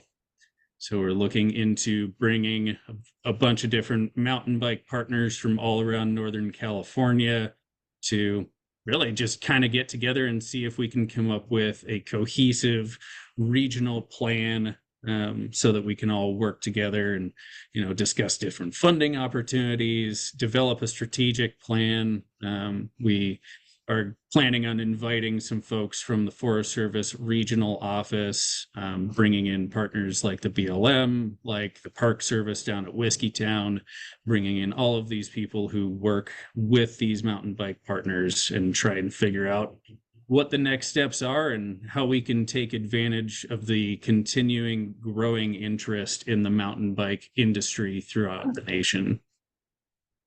So I will be reaching out with various emails to everyone sitting in this room and on Zoom in the very near future here, as well as making some new connections.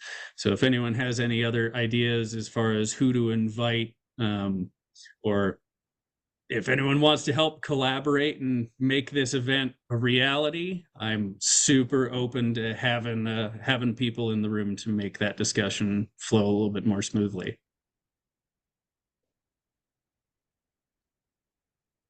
Anything else, Jack?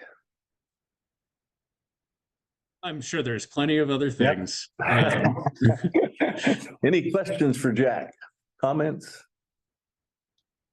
All right, thanks, Jack. Appreciate it. Thank you. All right, Kelly, I think you're up next. I'm up. So as Robbie had mentioned earlier, our project coordinator for Roads and Recreation, Arvel Reeves, has basically been working on basically a couple of stretches of Ware Ditch, and then I think it's going to probably stretch down into Junkins because that portion of the basin basically has been hit pretty hard. The conifers in that portion of the basin has seen a lot of mortality in that area, and knowing that we had a lot of down trees and log outs that we had to deal with last winter, we are trying to be more proactive about putting some of those bigger trees down safely versus having them just kind of matchsticking all over the trail system. So we had some funding that was identified within our stewardship agreement with the Forest Service that was earmarked for doing what we call, hazard tree abatement and some level of fuels reduction work. So we're putting the trees on the ground, doing, I think, some pilings, prepping it for burning along that trail, that segment of trail, and then kind of around what Mike McFadden had called the what was that stretch? The Hatfield Loop, I think, of Junk and Stitch that kind of goes back around and then back up 5 Cent Gulch. So we're actively working on that right now, trying to get sort of ahead of the curve before those things start falling all over the place. Arvel's also been working with both the Department of Water Resources and BLM on pushing forward a pre-proposal to the Wildlife Conservation Board for a potential public access proposal for the Loudon Meadows area. I think I've talked about that a little bit in the past. There's some desire from the community to put in potentially some equestrian. There's kind of that Loudon Meadows is about a mile long, and so there's a pretty good stretch of potential trail that we could put in through wet meadows and some of the areas that sort of access the gazebo, and there's some ideas about putting in sort of some boardwalk through some of the wet meadow area in there, as well as some basic sort of access issues to the ponds. Well, what's now the lower Hamilton Pond. So we're following up on that, and hopefully have a pre-proposal to put into WCB. I'm hoping within the next month or two, but he's been sort of chipping away at that and making contacts and trying to make that happen. And we've gotten some pretty good feedback from the folks at Wildlife Conservation Board that, that would probably be a pretty palatable project. So we got to go through their process, pre-proposal. If they like it, then we'll go for a full proposal there. And more, that would be like a public access planning grant that would allow us to connect with the community, start planning out what they actually want to see there, and how and then potentially some engineering and some initial design work, and that would likely then be followed up with another proposal for implementation money. So that's kind of a longer term project that we're working along in the Lewiston area. And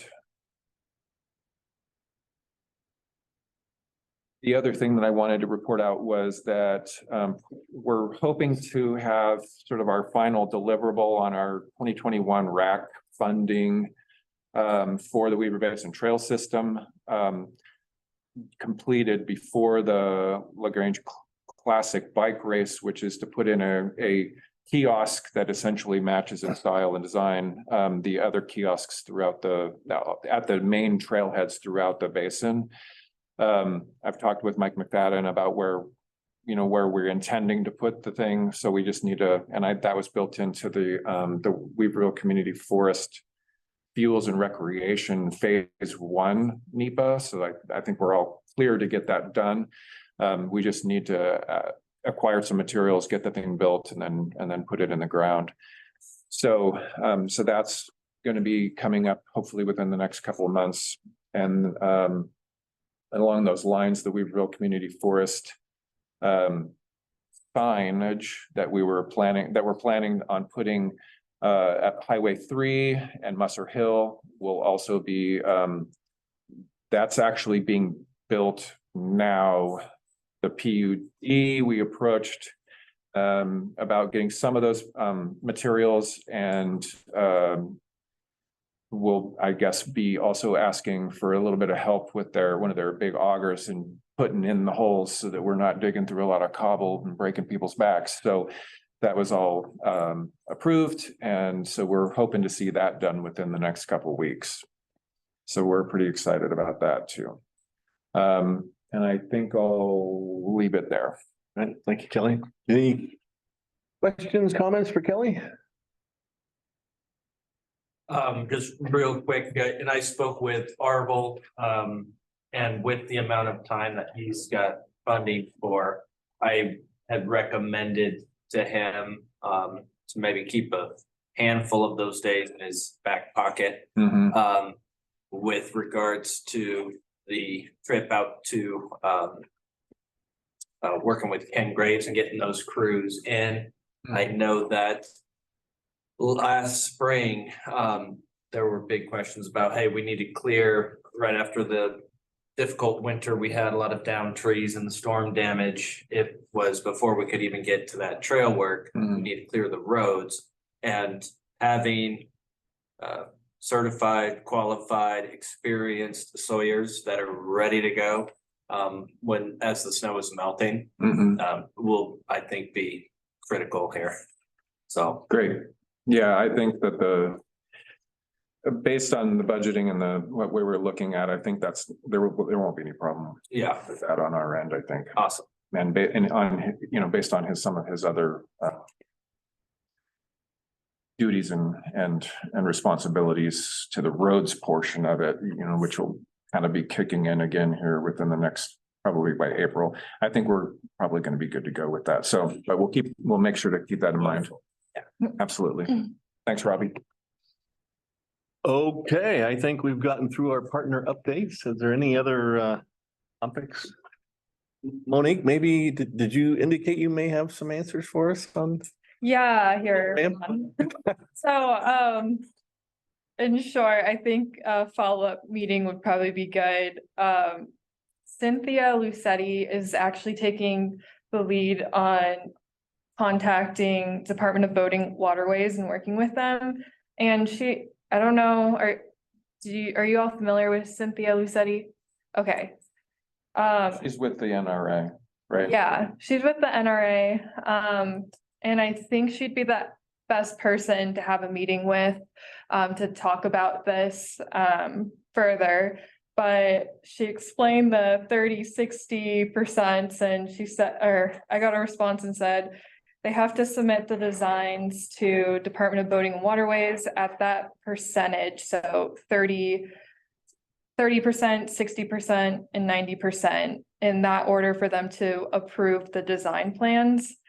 It is part of the process, and they will make comments about the design plans at those stages. And then I asked about that February 1st date, and because they have to get approval in that order at the 30, 60, 90%, they got extended until February 1st of 2025 for the funding. So it sounds like it's a design deadline, not a construction deadline. Yeah. Yeah. Yeah. What we were thinking. And I did ask if Sydney is okay. She goes by Cindy, if she is okay to have a meeting with everyone. And she said, yeah, they said yes. So I think she'd be the best person to contact. I've talked to her a few times, and she's pretty dedicated to recreation planning. Yeah, Cindy's great, but we want to meet with Rachel. Okay.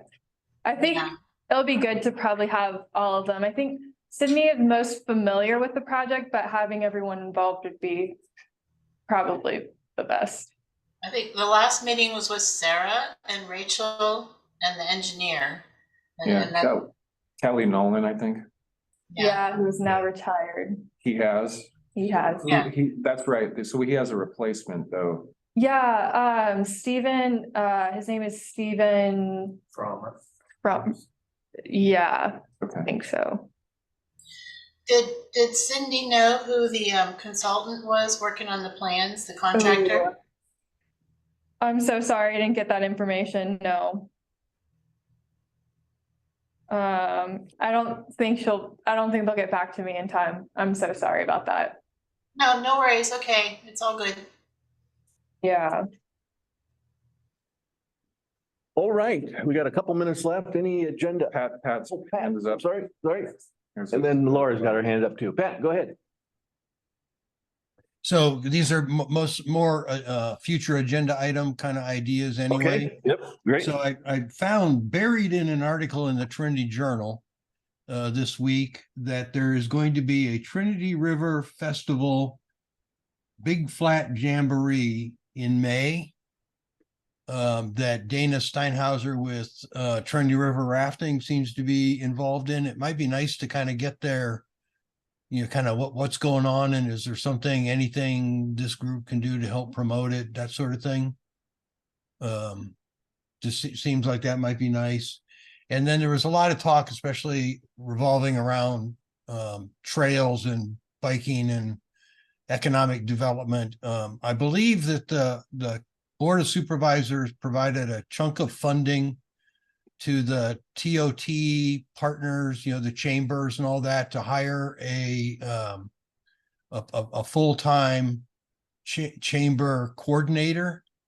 And if they've done that, or when they do that, it might be nice to invite that person to these meetings so that they can kind of get looped into, you know, what we're trying to accomplish. And then mostly because Paul's sitting there, reminded me that a topic of old that we've never resolved yet, that I think we need to kind of take another run at this year, is the houseboat permitting.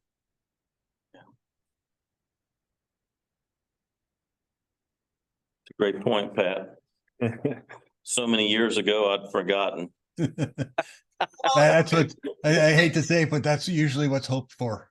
Well, especially because last winter, some of the houseboats sunk because of the snow. And so the question is, how do those get replaced in the permitting process? Because right now they theoretically wouldn't get replaced, those permits.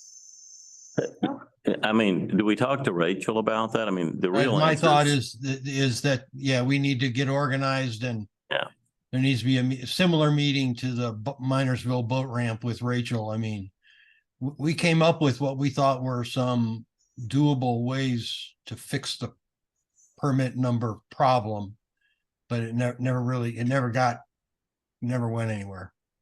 Right. Can you clarify what the problem is that people, yeah.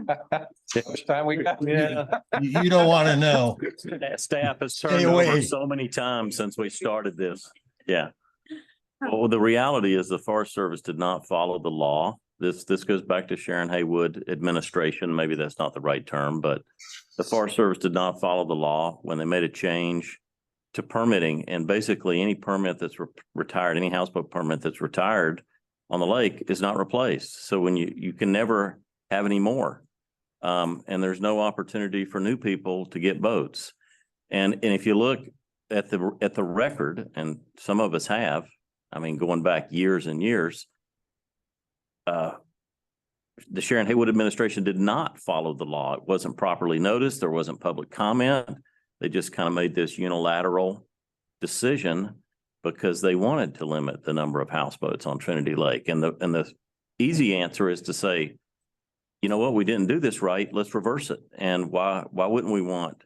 I mean, this idea that there's a capacity limitation on Trinity, all you got to do is visit Shasta and see the houseboating situation, and it's laughable.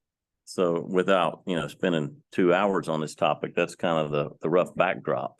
But it's important for us. Those houseboaters bring some real money in, and they're the foundation for the marina or marinas, hopefully, on the lake. And without them, they're going to be gone. And then we lose so much else. So Could we just start with asking someone who could speak to that issue, at least give us a status and where that issue stands? If it was just kind of an administrative decision, well, we've got a different administration, right? So Forest Service has never conceded that, but that's the real answer.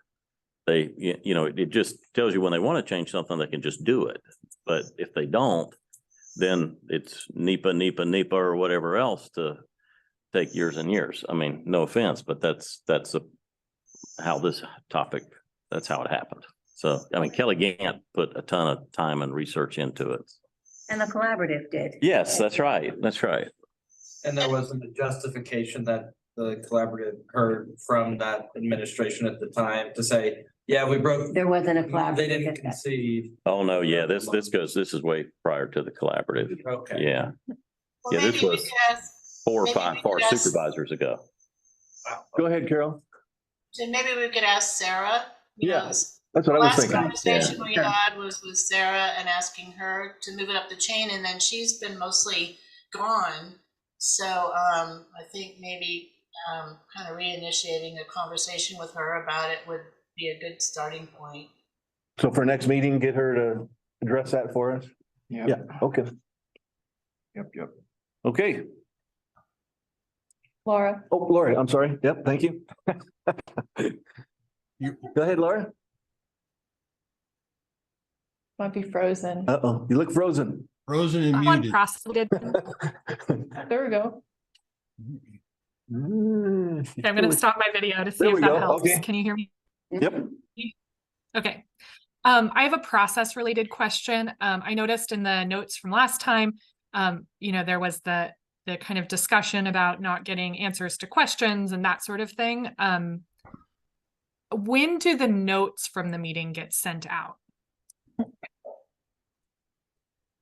They're typically sent out with the agendas, but we have been producing them significantly earlier than that. So maybe, and I know where you're headed with this. It may be useful for us to get those out earlier. Yes. If they're done earlier for the sake of covering things like this. Yes, I think getting the notes out earlier, and then if at the top of the notes, the facilitators could pull out questions where the answer is, we'll get back to you on that. Yeah. If you could pull those out, so, we can skim and say like, oh, I'm due on answering this question. A similar issues come up with our main meetings and We can do that. so, yeah, we can definitely do that. I think that would really help. Yep. Yeah. Jim, highlight those as action items. Correct. Yeah, Yeah, action Yeah. items. Yep. got it. That is a great suggestion. Thank you, Laura. Okay, All right, well, I have the contractor. okay. It's TIPA, like NEPA, but TIPA with a T. And it's a Native American owned company. That's what I've been told. TIPA. TIPA. Okay, that's it. Sorry. Well, we are at the end of our agenda. One item, I thought Mike McFadden was gonna be here today. He had sent me an email regarding the maintenance work that's gonna be done on EIP Road. Okay. Yep. Forest Service Road 17 at the north end of the county. Right. Evidently, the Mount Shasta District has that responsibility for maintenance from Highway 3 on over to Stewart Springs. And that there is a plan to, pull some ditches and do some major maintenance work, and Mike has those details. Unfortunately, he couldn't make the meeting today to share that with us, so he did follow up on that action item. Okay. Thank you, Pete. Anything else for the good of the order? I'm sorry, just one Hey, Paul. thing, especially with Carol and Pat still on the line. The Minersville boat ramp, I think it's important. Somebody mentioned that we need to look at those plans. The critical thing is that severability, to get to your point, Pat, that this thing's going to come in massively over budget because it's years and years behind schedule. And we need the ability to sever the ramp from the parking lot in the bid process so that can move forward. And that's critical. We don't want to get to this juncture where, we have full plans that came in at double a budget and we can't do anything because we can't separate that. So that needs to be part of the conversation with Rachel in moving forward. And it might even be an opportunity, instead of just completely wasting money on above waterline parking lot that nobody's going to use. Maybe it'd be an opportunity to develop below waterline parking like they have on New Melones, if anybody's been there. That opens up another can of worms. Well, that's why I say that will be a separate grant, a separate project after the ramp is already in. So that's the critical part. Because it's literally, we all know it. It's a complete waste of asphalt to put an above water line ramp on that low water ramp. Nobody's going to use it. Nobody's going to use it when the lake's full, if it's ever full again. So just some thoughts. I hope I'll be able to attend the meeting with Rachel, but if not, I just kind of wanted to throw those out there.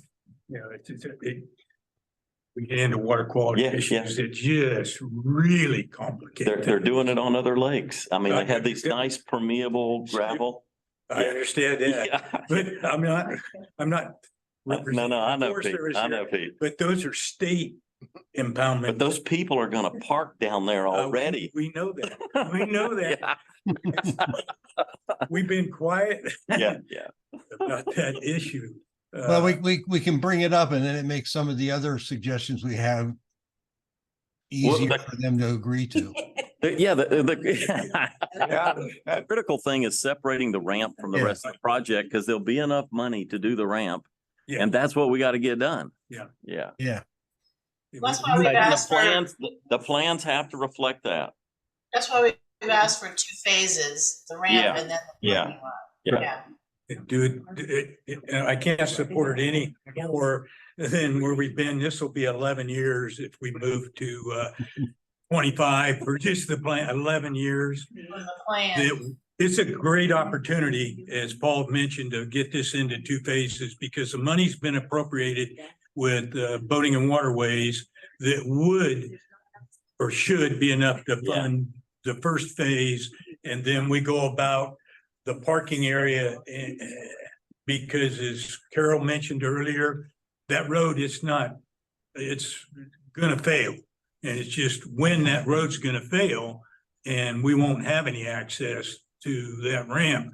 And that parking lot needs to take into consideration a southerly route down off of Highway 3 to the parking area and accessing the ramp because of the rotational slides that are existing above the campground and through the road. When that goes, there will not be enough money or engineering design to facilitate a new access road there. That will be over the top as far as landslide movement in there. And any engineer can take a look at that and see those rotational slides in there deeply embedded. And so we just got to really push on a 2-phase approach to this. This opportunity exists now, and I can't overemphasize the need for that and the dissatisfaction that I'm speaking for myself on this whole process. When I chaired the county Fish and Game Advisory Commission, we started on.